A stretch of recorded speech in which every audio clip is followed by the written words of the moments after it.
We'll open it up with a quick statement and then allow you to ask any questions. I'd love to answer. My family and I are humbled and honored to be here today. We're thrilled to be a part of this organization. There are many people to thank in a moment like this that have brought me to this point and to the days ahead. Those people I'll give an individual phone call to so I can save time, but I do believe that the decision makers here with the Vikings deserve a thank you for getting me here and the way they made this happen. And the belief they've shown in me means more than I can put into words. I'd also like to thank the Wilf family for giving the okay. That's a big commitment on their end. And again, it means a great deal that they would do that. We're thrilled. The contract is what it is. But what my wife and I are thrilled about is the organization we're walking into. You can talk about being a family. You can talk about having a good locker room. I think all 32 teams will say that. I believe that it's true here.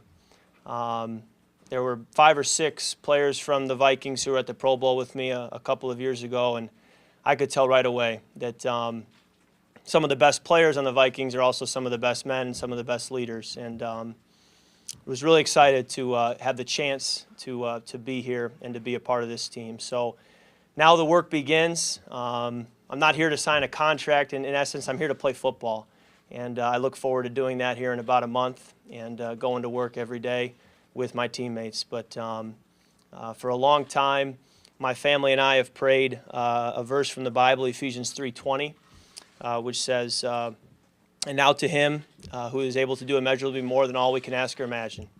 And that has been our prayer.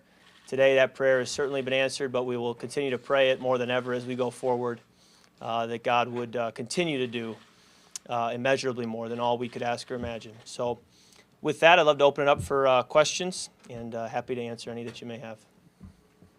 Kirk, this process went fairly quickly this week as it opened up. I mean, what was the whirlwind like for you, and what made you kind of decide right now that this was the right place for you? My agent communicated to me that this free agency process in general around the entire league moved more quickly than it has in previous years for whatever reason, and my situation was no different. But it was a good process. You know, Mike McCartney, my agent, have really been in these types of conversations for about 2.5 years, and so we've built a great deal of trust, a great relationship, and so for me it was not a stressful experience because of the implicit trust I have in Mike, and he handled it very well and represented me and my family at a high level, and I'm very appreciative for that. Kirk, a lot of people are looking at you as kind of a final piece to lead the Vikings to the Super Bowl and perhaps a win. What kind of extra pressure, what kind of pressure does that put on you? All I can do is do what's right in front of me. I can't win the Super Bowl today. Okay, I can do a press conference to talk about a contract and then go from there. So what I'm looking forward to is getting to know teammates over the next few weeks, reaching out to them, building relationships, hopefully being able to spend some time with them and then get to work April 16th with the organization. That's where my focus lies. And from there we'll build and hopefully be able to have those conversations down the road. Why do you think you're a good fit here? Well, I would be here a long time if I were to read off the grocery list of reasons why this is the right fit. But for the sake of time, I'll just say that winning is what I said it would be all about, and it's true. I came here because of the chance to win. I felt like it was probably the best chance, and that's all that matters in this business. But more importantly than that, the chance to win comes from the fact that I believe in the leadership of this organization.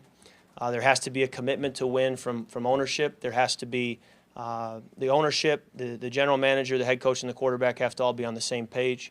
I feel very good about that dynamic here, and leadership. Everything rises and falls on leadership, and I believe that the leadership here is in place to be able to win a lot of football games. Kirk, you talk about the commitment to win, but when you see an ownership group that puts their money where their mouth is financially, not only to you, to this facility, to US Bank Stadium, you have to say that that played a huge factor. And have you seen maybe another organization that backs it up with the players and the quality and the money? I think you just said it. Show total commitment, and it starts there. You know, they have to be willing to make the sacrifice that they feel is necessary to win, and they have to be able to trust those that they've hired to do their job, and they have to trust their decision makers. And so, again, I think to echo what I said previously, I think they're all on the same page, and the commitment is there, and that's where it has to start to have a chance. Kurt, what did the Vikings sell you on as far as their vision for what you bring to this organization? And as far as the pitch, I mean, who sold you the most, or what sold you the most? Again, I think it would be a long list that I could, you know, maybe someday I'll write it down and read it off to you, but it is a long list. There are many, many positives, but ultimately the pitch is, will we win football games? And the answer here is I believe we will. And it's not going to come by just signing a contract, okay? There's a lot of work to be done, but I believe the pieces are in place, and if we stay humble and hungry, I'm really excited about the potential that exists here. Kirk, during Super Bowl week, were any of those seeds planted in your mind? You were talking to some folks here, you got a chance to look around when you were here, and it sort of registered at that time as far as just where you could end up?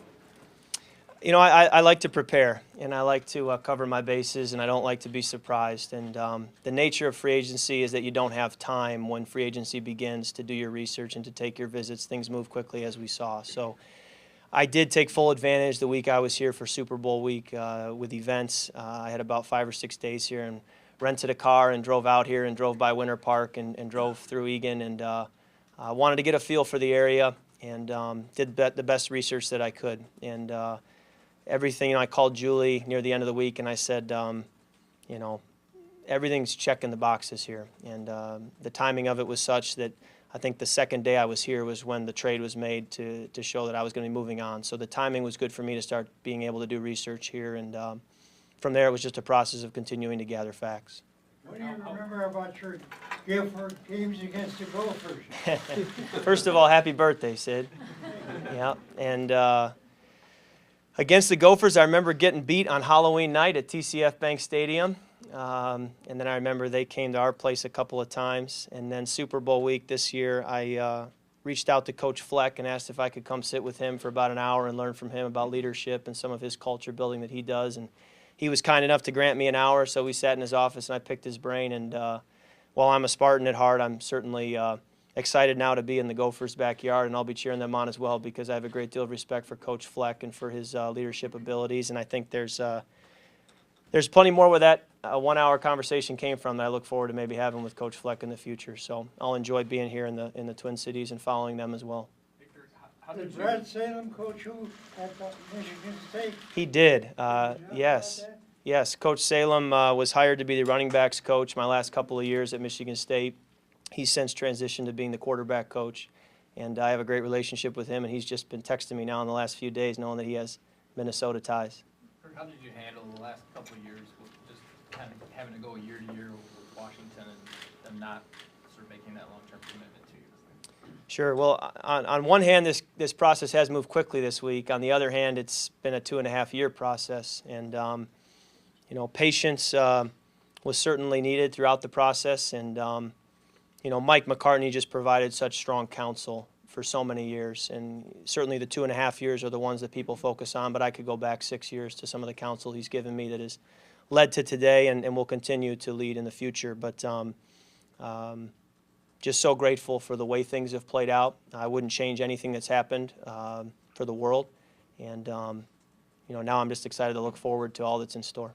Kirk, I think the Vikings fans have seen a lot of the touchdowns, the highlights, the yardage. One video clip that's been shared recently is that you like that meme, if you will. In that snapshot, do we see a little bit of the fire, the passion, the chip that you play with? You know, I have always felt a little bit underrated, a little bit overlooked. If you know, go back and research my story, that's certainly an element there. And so as a result, there is a fire there. And it's a balance as a quarterback. You know, I want to stay within myself and never get too high or too low. But I think there's a healthy passion and fire there that can help bring out the best in me as a player. Hey, Kirk, how important was it to you to be the first quarterback to sign a fully guaranteed deal of this magnitude? Well, it was certainly a focus of our conversations for 2.5 years. And I think more than anything, it's a testament to the Wilf family on so many different levels, their commitment to winning. If anybody in this city or this state has a question about their commitment, I think this contract shows that they're all in. And, you know, it's a tremendous amount of belief in me as a person and as a player, and humbled and honored that they would give the okay on that, and that the decision makers who brought that to them, you know, believe that way in me and my family. What does it mean specifically just to, as of now, be the highest paid player in the NFL on an average salary per year? You know, that statement is really a moving target, and as the salary cap continues to grow, that's just going to continue to change. So sure, at this moment in time on March 15th, I guess that's true, but I do expect a couple of big name players to pass me by pretty quickly, and that's the nature of the game, and I understand that. So, you know, I look forward to playing here. As, you know, Rick said yesterday, you know, this is a lifetime deal. You know, that's the goal. You know, yes, it's a 3-year deal, but the expectation is from both sides that, you know, we'd raise our kids here, and that, you know, if everything goes as planned, that I'd be here a long, long time. Do you have a relationship with Trevor at all already? Have you met him before? Both Big Ten guys. You know, he's from Northwestern, and I don't know him personally, haven't met him, but I know he's from Orlando, went to high school in Orlando. My folks live down there now, and I look forward to connecting with him in the future, you know, here pretty quickly. And I just think he'll be a great addition. I love the fact that there's someone else in the quarterback room will have been in the fire and have played. I think that's a great person to lean on, someone who really knows what it's like, the ups and the downs. And I think there's a lot I can learn from him, and that he can share with us to continue to grow in that room. Can you talk about the weapons that are in place here already? And I know you say you've been doing due diligence and research, and you have to be excited when you see what's on the table there, right? Absolutely. You know, again, that grocery list of reasons why I would want to be here is certainly on that list is the roster and the players on both sides of the ball. But when you take a look at the offense, I could go on and I'd probably leave somebody out if I named them all. But again, it's a testament to the leadership of this organization with the way they've drafted, the way they've handled free agency, the way they've structured things. Those rosters don't happen by accident. So I'm very fortunate to be walking into this locker room, not just the talent, but the people and the men. That's what's really important to me, because ultimately you win with people. And I'm excited about that opportunity, and just can't wait to get to work and to get to know these guys and assimilate into an already really strong culture, and just see how and where I fit, and do all I can to help win football games. Kirk, what have you been hearing from other players about the concept of bringing a fully guaranteed deal kind of back into the conversation in this league where it's been very rare? I've been so insulated in the last few days that I really haven't heard. Didn't attend, you know, the NFLPA meetings this year, so wasn't connected from that standpoint. But you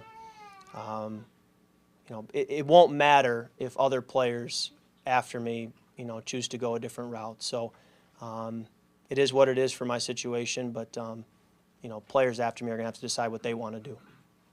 Kirk, do you feel like you're paving the way for that possibility? The players have been talking about this for years. Yeah, it's again, there's nothing I can pave unless people come after me. So I guess history will probably write that more than right now. We'll have to look back and see, you know, how this league goes from here. Talk about the players as men. A lot of the players took to social media before this was even a done deal. Diggs, Xavier Rhodes, you know, giving you shouts out. Did you have a chance to even see that? Did you hear about them? And that says a lot about an organization even before you've even signed.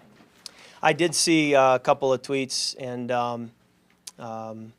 you know, was able to run into a couple of them at Super Bowl week at different events, and just excited to get to know them and get to work. And I'm excited about the challenge in practice, you know, to go against the #1 defense statistically last year, every day in practice, to go against Coach Zimmer's mind and his scheme. I think that will be a very fun challenge, and I love to compete just like all the guys on this team, and I think that day-to-day competition in practice will be a lot of fun and a great challenge, and I'm sure come training camp time it'll be fun for the fans to watch as well. Kirk, of all the ways you could have done a deal, why was the full guarantee so important to you to have it done that way? Well, it's something that Mike McCartney brought to my attention, again, probably two years ago, 2.5 years ago, and you know, he had a vision for it, and to his credit, he saw it, you know, come to fruition. But you know, there's a lot of benefits to it, and I think that having that structure and knowing that there's a assuredness that I would be here was what meant the most to me. Coach, Coach, How familiar are you with John DeFilippo and what he likes to do offensively? Well, first of all, when you coach the potential MVP of the league, if not for getting hurt, and then you coach the other quarterback to a Super Bowl MVP, I know that about him, and that certainly is a ringing endorsement. Love what they did offensively in Philadelphia. I know he has a West Coast background, both of his days in Cleveland and in Oakland and before that. So I'm thrilled to get to work with an offensive mind like that. And again, it goes back to leadership. I respect Coach Zimmer, and I respect his opinion and his evaluation, and he's not going to hire somebody who he doesn't feel very strongly about, both schematically and as a person. And I think that he knows the offenses he goes against that are challenging. He knows the play callers that he finds to be a challenge, and he's going to try to bring those people into his building. And I'm sure that was a big part of his decision to bring in Coach Flip. So I'm thrilled to get to work with him. And the other part that I love is he's a high-energy guy, passion for the game, passion for people, and I think it'll be a joy to work with him on a day-to-day basis. You haven't been afraid to take hits over the last 3 years, starting every single game. I mean, what's the key to that longevity and that sustainability at that position for you? Well, I think first and foremost it's prayer. I'm not the biggest guy in the world, so sometimes, you just have to pray for protection and hope for the best. But I also believe in the philosophy of chuck and duck, and I'm not trying to take more hits than I have to. So there is a way to play smart, step out of bounds, slide, or even get in the fetal position if you have to in the pocket when you know a play's over. And that's part of your maturation as a quarterback, is knowing when plays are over and to no longer try to be a hero, and then other times to know when to extend them and create a play. So that's that balance we're always trying to walk as a quarterback. What would you say your number one attribute is? Is it your arm, your mind, or the durability factor? I don't know that I'm here to toot my own horn. I have football games in the fall to do that and try to show what I can do. I also have years of tape, and people are going to make their evaluations on me, and I'll let them do that. That's their job, and I'll let you guys form your opinions and decide what those things are or aren't. But it's my job to lead as I can as a quarterback and play great football, and that's where my focus will be. While you put up great stats, obviously, in Washington, you do have a losing record as a career starting quarterback. Is that the injuries Washington had, the lack of talent, or the lesser talent, or what would you say? Well, my focus now is in free agency was to be in a place where I felt like, we had a chance to win as much as possible, and so that's why coming here was such a thrill for us, because we're so excited about the chance to win. But there are many reasons that you win or lose in this league. The margin for error is so small, and I do believe that Washington had a lot of great pieces. They will have a lot of great pieces going forward, and the margin for error is so small. The difference between winning and losing is so small, and it can be injuries. It can be any number of things that affect that. So, I look forward to trying to win as many games as I can, and hopefully work that record that is currently not as good as I want it to be. Kirk, did you see Stephon Diggs catch? And I did see it, yeah. Talk to me about that. Yeah, I was watching like everybody else, and just incredible play. Nobody wanted to leave the stadium. It's one of those moments that you don't really want to walk away from it. You want to just soak in it for as long as you can. I've been a part of a Hail Mary that won a game in college, and it's a special moment. And it's part of the rich history of the Vikings that goes back many, many years. And I feel, again, humbled and honored to be able to join that history. Time for two more. How about the Viking wide receivers? How about that Diggs? Did you see that? So excited about what Stephon can do, what Adam Thielen can do, Kyle Rudolph, the list goes on, and I intend to throw the running backs out of the backfield. So I do intend to spread the ball around, get a lot of guys involved, and be a distributor. And, as much as, yes, I do intend to have a large impact on the outcome of games, being that the ball's in my hands so much, I am an extension of the guys around me. And to the degree that we can protect and we can get open and we can create schemes that get people open and have great game plans, then I'm successful. And, I depend on everyone around me just like they all depend on me. And that's why it is the ultimate team game. And you need great people around you. And, again, one of the many reasons why I'm thrilled to be here. Last one before we have a photo op. Have you been to the Mall of America yet? I have Super Bowl week. I was there pretty much every day. Could go on and on about the benefits that this city provides. You know, this TCO Performance Center is over the top. You know, it's just an outstanding place to go to work every day. Julie and I are excited about the fact that I'll get up in the morning and come home at night and just be thrilled about where I live, where I work, and it's a dream come true for us. So, you know, the stadium, the practice facility, could go on and on about, you know, and it's also a great place to live. So it checked all the boxes for us, certainly.